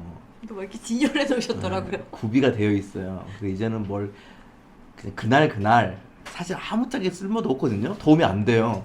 그런데 이제 혼자 갖고 있는 루틴 중에 하나가 오늘은 어떤 걸로 쓸까를 이렇게 똑똑똑똑 해보는 거예요. 원래 이거는 이제 제가 이럴 줄 알았어. 아니 이거는 이건 뭐냐면 그냥 어디 가서 그 휴대용으로 쓸 때 이거는 소리가 되게 작게 나요. 작게 나서 이런 걸로 그냥 가서 이제 쓰는 거 이렇게 갖고 이거는 이제 밖에서 카페에서 쓸 때 언제부터 이렇게 집착하게 됐었죠? 이거는 정말 슬픈 사연이 있는데 팬데믹이 오고 나서 다들 각자의 어려움을 겪었잖아요. 또 원래 그렇게 저는 사람이 필요 없었는데 못 만나게 하니까 더 우울해지더라고요. 원래 평소에 사람을 그렇게 원하는 우리가 외로움과 고독함의 차이가 거기서 오잖아요. 되게 외로운데 사람이 필요로 한 느낌이 저는 외롭다는 느낌인 것 같고 고독하다라고 하는 거는 똑같이 심심한데 사람을 필요로 하지 않는 느낌인데 원래 저는 외로움보다는 고독함이었는데 사람을 못 만난다고 하니까 내가 되게 외롭다라는 느낌이 많이 들어서 그때 당시에 이제 어느 날 유튜브를 보다가 키보드를 누가 이렇게 ASMR이라고 하잖아요. 소리가 너무 좋은 거예요. 그래서 머릿속으로 나도 한번 저거 있으면 좋겠다라고 하지만 사람은 자기가 가치를 아는 것에만 돈을 쓰잖아요. 그 당시에는 겨우 키보드 따위에 5만 원씩이라도 준다고? 이런 생각이에요. 지금이야 이게 5만 원. 지금 5만 원 거 아무것도 아니. 그때 당시에 5만 원 한다고 했는데 마침 당근을 때 열심히 했거든요. 당근에 이제 올라오니까 막 10,000원 이렇게 올라오니까 그 정도는 할 수 있죠. 제가 그래도 명색의 작가인데 10,000원 주고 키보드를 살 수 있는데 그때부터 이제 제가 이제 뭐라 해야 될까 그 불안한 아이들이 이렇게 뭘 자꾸 쥐고 있는 느낌 있잖아요. 그러니까 이게 키보드를 입력 장치가 아닌 뭐 장난감처럼 인식한 거예요. 제가 이렇게 손이 불안할 때. 그래서 나도 모르게 노트북에 꼽아 놓지도 않고 혼자 가만히 이렇게 누르고 있더라고요. 누르고 있더라고요. 계속. 그때부터 안 눌러본 그 키보드의 축을 눌러보자. 근데 이거를 누를 수 있는 곳이 없는 거예요. PC방 같은 데도 똑같은 거 있고 그때부터 이제 당근에 걸어놓고 새로운 축이 나오면 하고 이렇게 한 3개쯤 되니까 그때부터 내가 이제 내 돈 주고 새 것도 사보고 이것도 해보고 저것도 해보다가 지금은 이제 굉장히 많은 키보드를 갖게 됐고 몇 개나 있어요? 한 25개쯤 있나 20개쯤 있나 제일 비싼 거 뭐예요? 비싼 건 비싸요 너무. 그래서 그거 너무 한심히 볼까 말 못하겠어요. 그래서 책 몇 지금은 권 팔아야 돼요? 비쌉니다. 비싸고 비싼 게 있어요. 뭐 아까 말했던 네네. 거 그 정도 되는 것도 있어요. 커스텀 같은 것도 있으니까. 그래서 근데 그런 거 어느 순간부터 그때부터 이제 어떻게 했냐면 산문을 쓰면 20만 원, 30만 원 이렇게 받거든요. 짧은 산문 대부분 그쵸. 그 뭐 매당 10,000원씩이니까 20매를 쓰면 20만 원 들어와요. 그때부터 산문을 쓰면 키보드를 사겠다 생각했어요. 앞으로 산문을 많이 그 쓸 수 시절 제가 산문을 많이 썼습니다. 무조건 쓸게요. 쓰고 돈 들어오면 키보드 사고 뭐 그때 그런 시절이 좀 있었어요. 최고 행복한 얼굴 아니에요? 가자 오늘 가자. 그래서 밤에 이제 다 잠들면 혼자 이제 키보드 조립하고 기름칠하고 먼지 털고 그 자체가 주는 그 단순한 마음이 되게 좋고 그리고 정말 좋아졌어요. 마음도 자가 치료도 많이 됐고 그래서 키보드는 지금도 이거 취미 없었으면 내가 그러니까 저는 취향이 없는 사람이었어요. 스스로 별로. 근데 당근 때문에 당근이 재밌는 게 관심이 있었지만 돈 주고 사지 않을 것 같은 것들을 사게 되더라고요. 마음이. 그렇게 시작한 취미가 키보드하고 기타예요. 기타는 미스터 심플한 소설에 많이 써놨어요. 어떤 식으로 사서 했는지 기타도 그래서 잘 치세요? 뭐 치세요? 아니에요. 지금 이제 그냥 재미있게 그 보면 뒤에 제 팟캐스트 뒤에 깔려 있는 끝나면 나온 기타 수가 있을 거예요. 그거 연습해서 쳐봐서 넣은 거예요. 뭐 아마 뒤에 들려요. 좀 안 들리겠지만 그거 기타도 취미처럼 하고 있고 그래서 저에게도 취향이 생겼습니다. 팟캐스트 한번 연주해 주세요. 그 정도까지 제가 관종은 아니고 관종이 기타 제가 어느 날 그런 날이 오잖아요. 그럼 여러분들은 진짜 저를 걱정하셔야 돼요. 아마 정신이 온전치 않아. 제가 갖고 있는 어떤 마음으로는 절대 그럴 수 없는데 그래요? 네, 어쨌든 그래서 그냥 취미가 생겼어요. 그래서 좋다. 이게 참 당근이 저에게 그런 걸 줬습니다. 작가들은 약간 이게 있어가지고 저 옛날에 무슨 책을 보다가 김중혁 작가님이 소설을 쓸 때는 맥북 프로로 쓰고 뭐 산문을 쓰는 에어로 쓰고 뭐를 아이맥으로 쓰고 막 이렇게 장르별로 기계를 다르게 쓰신다는 거예요. 그래서 "헉, 뭐야 이랬는데 10년 후 제가 그렇게 쓰고 있더라고요. 맞아, 저도 그 혼났어요, 김유혁 작가님한테. 예전에 술자리에서 김유혁 작가님 똑같은 얘기를 한 거예요. 용준아, 작가가 제대로 글 쓰려면 맥북을 써야 돼, 이런 거 있잖아요. 워낙 근데 그렇게 했는데 갑자기 키보드를 사야 된다는 거예요. 그때가 한 8년 전, 9년 전이니까 키보드, 저는 머릿속에 키보드라고 하는 거는 인식도 안 하고 있으니까 노트북에 붙어 있는데 뭘 따로 사요. 이런 생각을 했는데 당장 앞에 황정은 작가도 그 얘기를 하는 거예요. 키보드 사야 된다고. 그러면서 레오폴드 키보드를 말을 하는데 제가 검색해봤더니 10 얼마인 거예요. 그래서 속으로 진짜 미쳤네.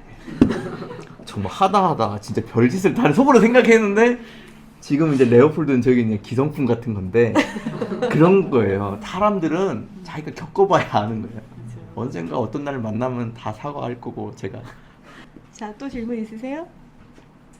뭐 관계 속에서 피로감을 느끼실 때가 있잖아요. 그럴 때 키보드 말고 다른 어떻게 좀 해소를 하시는 편인지.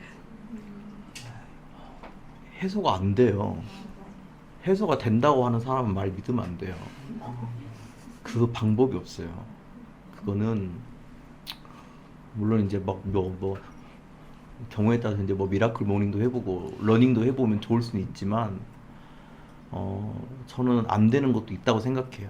특히 관계에서 상처 받으면 또 그게 나에게 중요한 사람에게 받은 상처라면 그것은 답이 없죠. 근데 이제 확실한 건 또 이거는 이제 진리인데 내가 그 경험에서 살아남은다면 반드시 그거는 밋밋해지죠. 이게 이제 한강 작가님이 쓴 책에 나왔던 문장 같은데 상처는 가장 부드러운 살이다라고 했거든요. 흉터는. 그러니까 살이 차오르는데 이게 수사가 아니라 저도 어느 순간 살다 보면 돌이켜 보니까 제가 상처를 받았는데 뭘 극복하려는 어떤 노력이나 특정한 솔루션 때문에 극복한 게 아니더라고요. 근데 물론 그때는 이제 힘들었는데 너무나 허탈할 정도로 시간이 지나면 괜찮아지고 비슷한 자극이 오면 그 자극에 홀랑 또 넘어가고 그래서 근데 인간은 근데 그거를 머리로는 기억하지만 그 순간에는 못 느끼잖아요. 그래서 저는 스스로를 계속 설득해요. 그러니까 이것 때문에 네가 너무 막 지금 자극적으로 힘들고 막 어떤 때는 막 이게 막 심장이 너무 뛰어서 막 갈비뼈가 막 이렇게 막 자극이 올 정도로 이렇게 막 순간적으로 이렇게 올 때가 있잖아요. 분노든 슬픔이든 때로는 부끄러움이든 또 아니면 관계에 대한 그런 것들. 근데 그거는 약간 저는 그거를 좀 3인칭적으로 바라볼 필요가 있을 것 같고 그리고 사건이 일어났군 받아들여 버리세요. 그냥 짜증나지만 일어났다. 그러니까 이거는 일어난 거예요. 일어나고 필수적으로 필요한 시간이 필요해요. 그 시간을 근데 이제 이 시간을 살아내야 되는데 좀 단축할 수도 있고 하지만 이거를 획기적으로 바꿀 방법이 없고 그 다음을 이제 도모하는 수밖에 없는 것 같아요. 그래서 일단 저는 이거를 일어났다라고 받아들여 버리고 그리고 내 느낌을 그냥 좀 인정해 버리는 거. 상처를 받았다. 내가 굉장히 힘들다라고 먼저 저는 인정하고 그리고 그나마 그래도 작가로서 조언해드리고 싶은 부분은 저는 그 상태를 묘사해요. 이거 진짜 좋은 방법이에요. 묘사해 보세요. 묘사라고 하는 건 그림을 그리는 거잖아요. 축약하지 말고. 그러니까 우리의 단어로 힘들었다. 우리가 일기하고 편지를 쓴 욕망이 거기서 오는데 내가 어떤 걸 사랑하는 빠졌어요. 근데 우리 사랑한다라는 단어는 아빠도 사랑하고 키보드도 사랑하고 내 개도 사랑하고 심지어 연필도 사랑하고 사랑하잖아요. 근데 어떤 사랑에는 이 사랑이란 단어를 붙이기가 너무 커서 그때 사람들은 자발적으로 뭘 더 쓸 수밖에 없거든요. 너무 사랑한다. 죽을 만큼 사랑한다. 이것보다 더 셌던 사랑은 없다. 내 영혼에서 이렇게 그게 자발적으로 그 이유는 멋있어 보이려는 게 아니라 정확하게 쓰고 싶어서요. 정확하게 쓰고 싶은 마음. 즉 내가 내 마음에 있는 사태를 정확하게 기술해 보는 거. 기술은 진술을 말하는 거. 무슨 일이 일어났는지. 묘사는 그것을 내가 명확하게 상으로 3D 프린팅 하듯이 기술하고 묘사하잖아요. 마지막에 마음이 되게 허탈해지고 편안해지고 일단 피곤해져요. 정말 피곤해져요. 높은 확률로 피곤해지고 일단 자자라는 생각이 들어요. 이게 내가 말하고 있잖아. 마지막 문장이 일단 자자라고 했더니 그런 마음이어서 일단은 그게 위협을 느끼지 말고요. 감정을 위협을 느끼지 말고 걔를 소환하세요. 얼마나 정말 그냥 막 써도 돼요. 막 쓰고 그 대신 짧게 쓰지 말고 한 바닥 넘게 쫙 쓰면요. 진짜 이렇게 옆에 있는 사람한테 고백 막 내 수다 떠는 것보다 훨씬 더 나아요. 그러니까 내가 나를 받아주는 느낌이에요. 그러니까 받아주는 느낌이 들어서 그러니까 대부분 이렇게 하지 않아도 시간이 지나면 다 좋아지거든요. 근데 매 순간순간이 잠이 잘 안 올 테니까 그렇게 옮기는 듯한 느낌? 저는 진짜로 이 글자가 이렇게 마치 우리 그 피자에서 그 치즈 퐁듀 먹듯이 묻혀서 써요. 걔가 가져가요. 제 문장에 묻혀서 가져가요.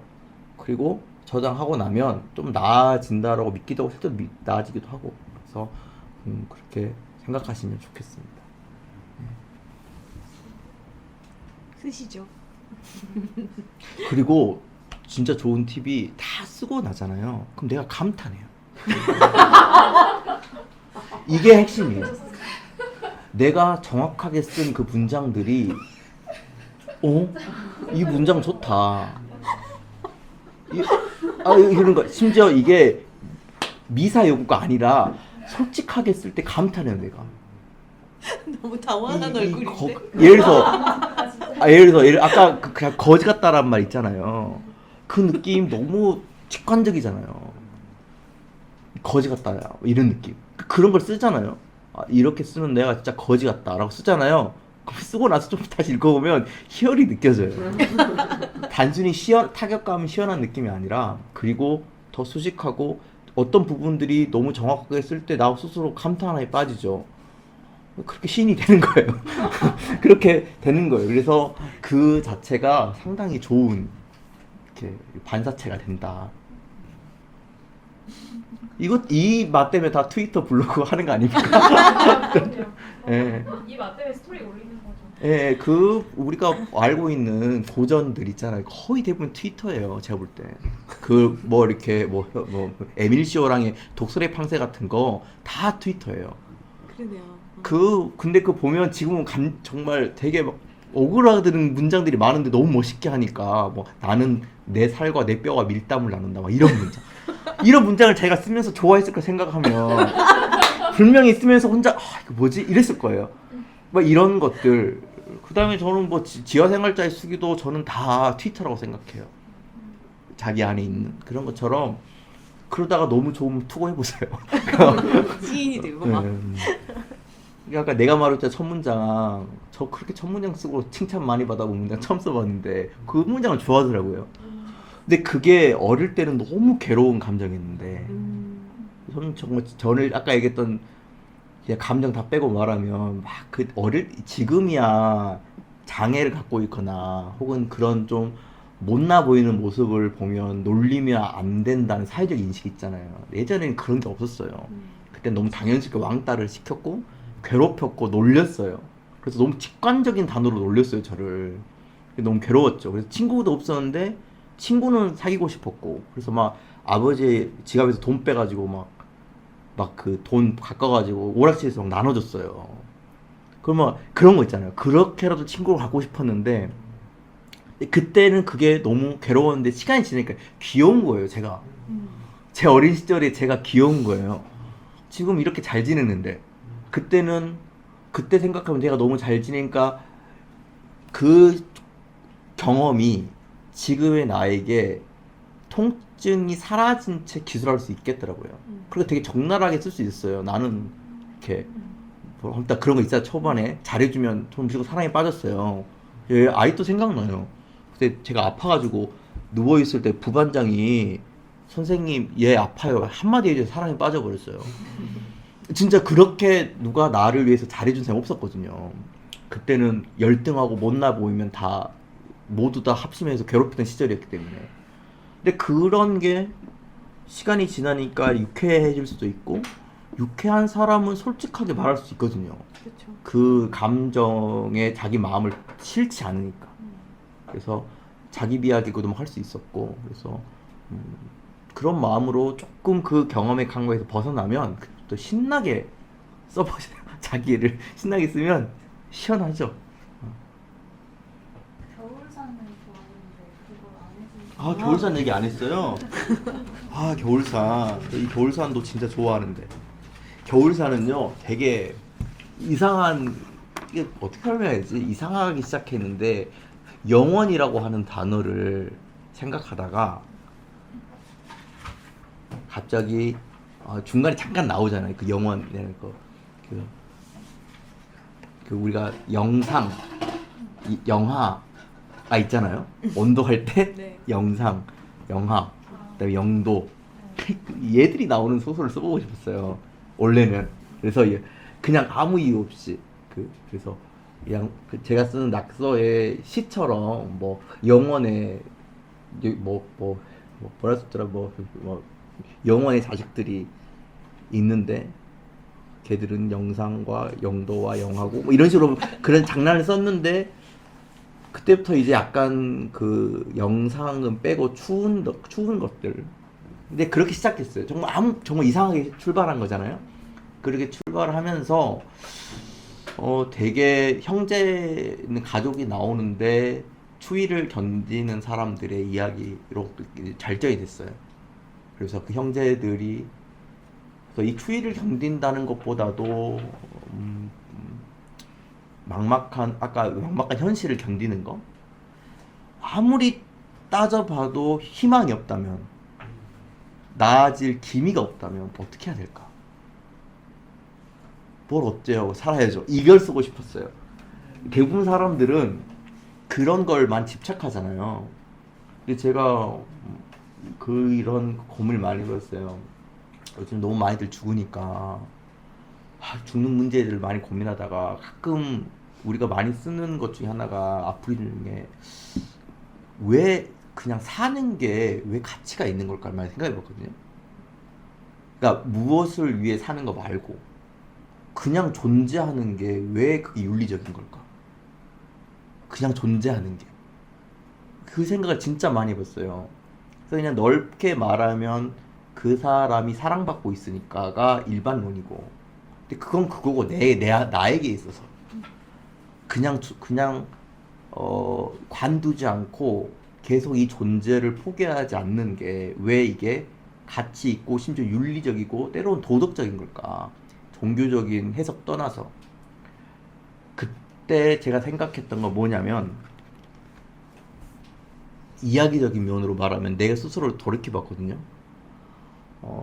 내가 내 남은 날이 어떻게 될지 모르기 때문이라고 저는 결론을 내렸어요.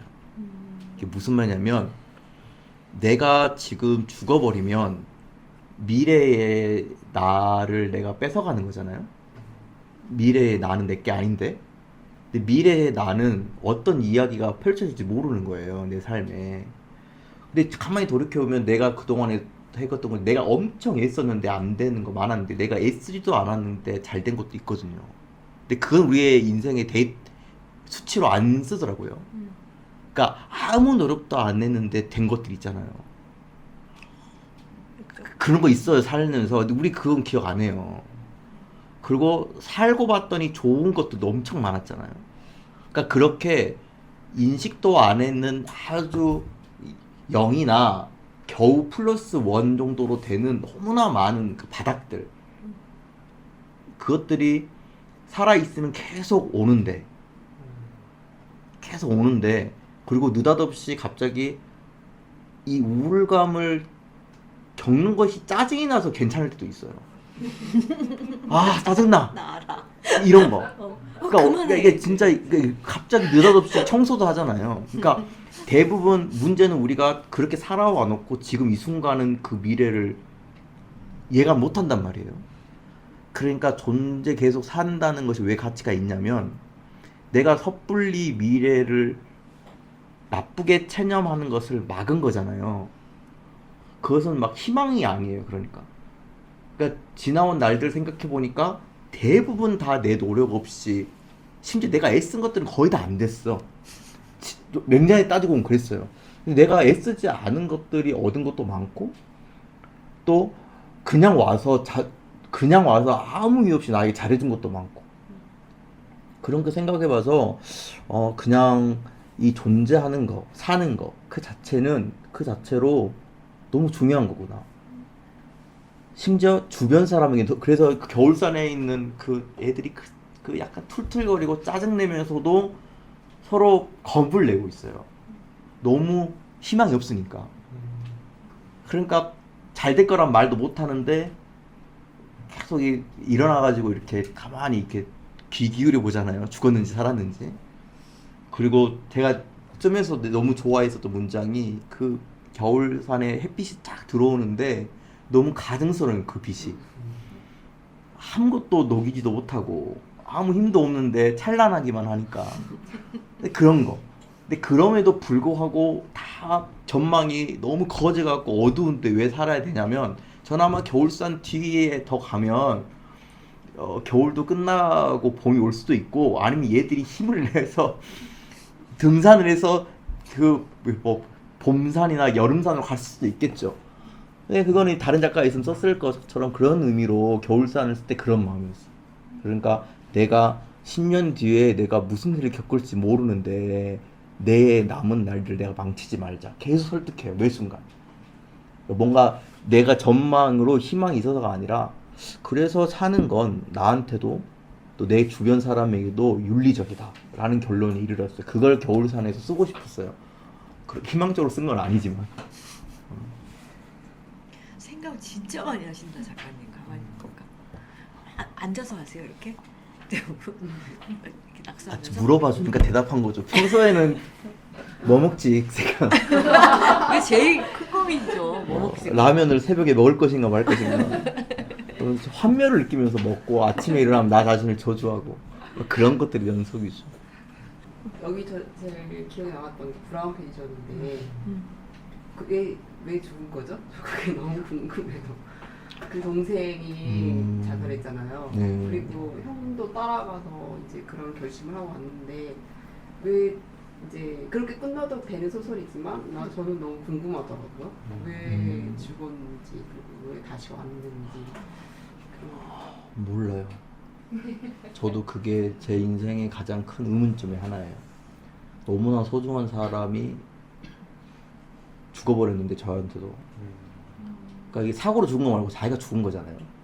야, 그게 지금까지도 저는 사실은 그게 너무 힘들어서 오직 그 주제로만 침착했었던 소설이 이 두 번째 소설집이에요.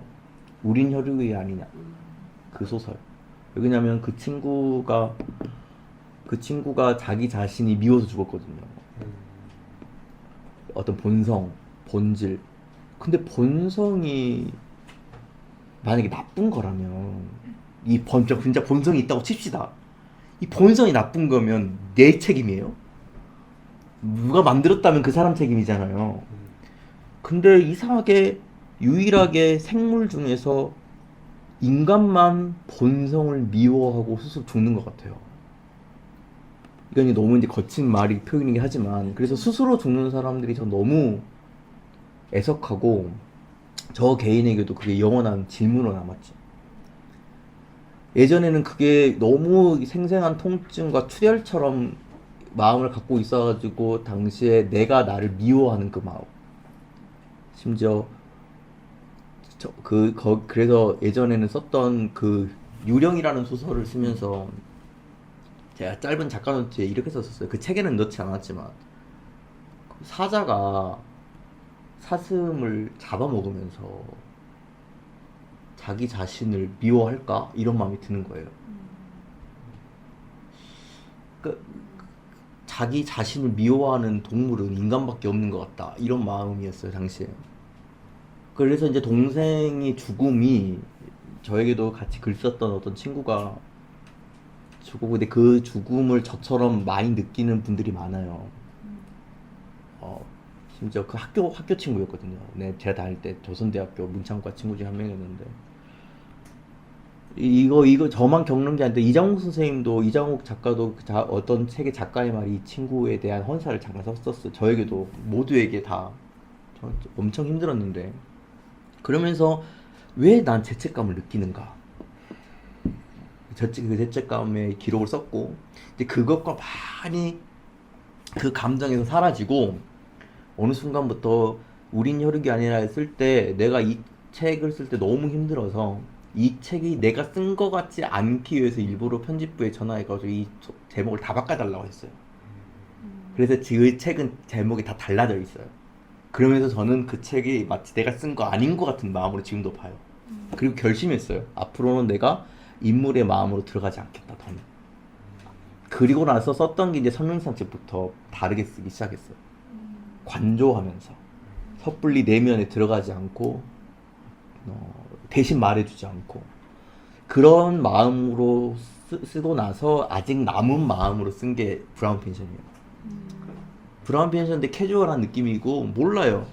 근데 되게 나만 그러니까 걔가 사라졌고 나 혼자 겪는 게 아니라는 생각이 들더라고요.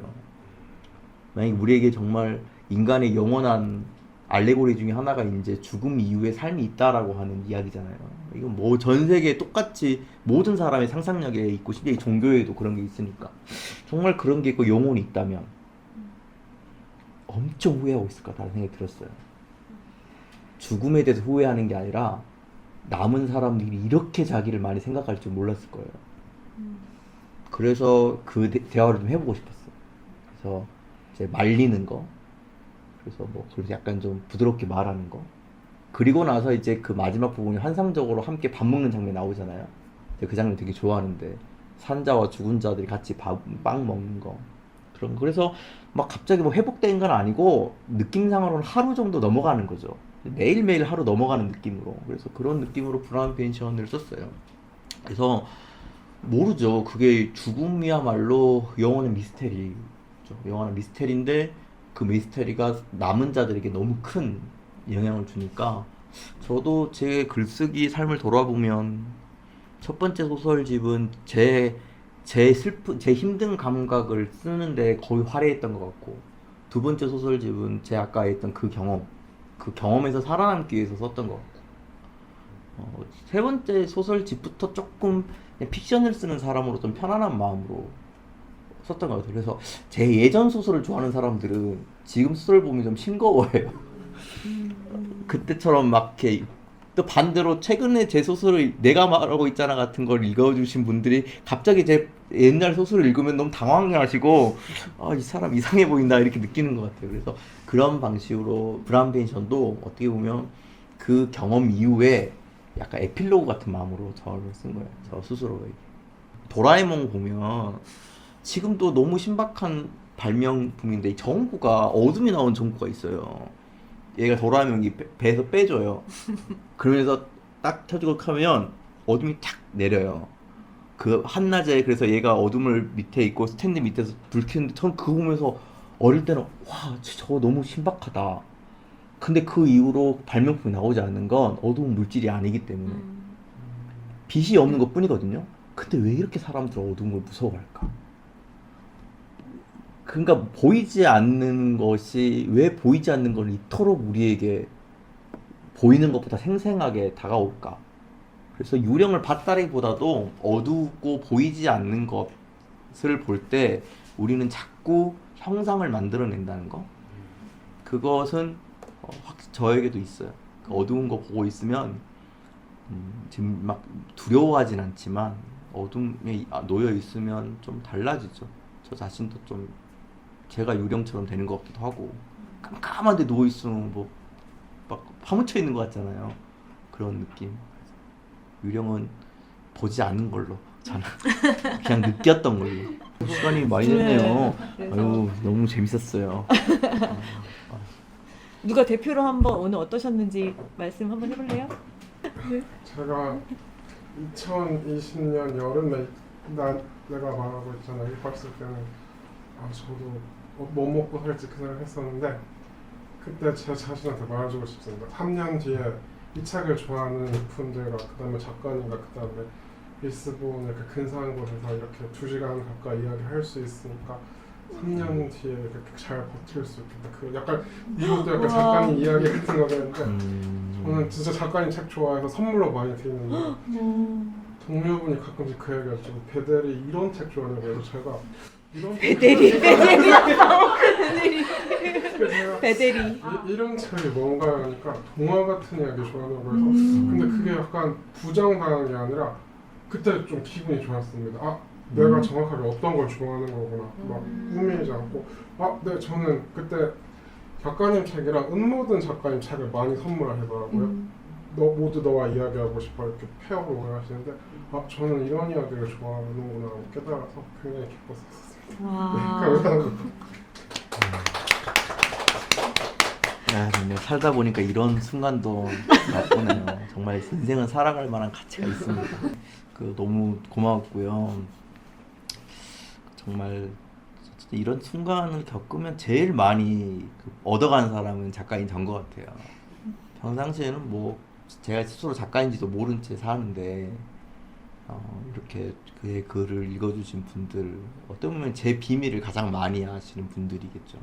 글 속에 할 수 있는 것들을 다 썼으니까. 그래서 그런 분들 속에서 얘기해서 아마 저는 돌아가는 지하철에서 혼자 좋아하고 막 내려갈 거예요. 그래서 오늘은 뭐 제 책 때문에 있었지만 제 마음속으로는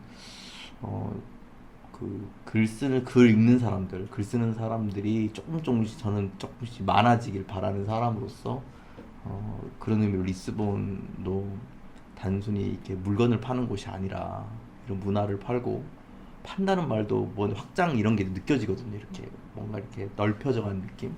그래서 너무 이런 느낌을 얻을 수 있어 너무 좋았고 언젠가 어떤 날이 이 경험에 대해서 말할 수 있는 날이 올 것 같아요. 내일은 또 잘 표현해 볼게요. 네, 고맙습니다.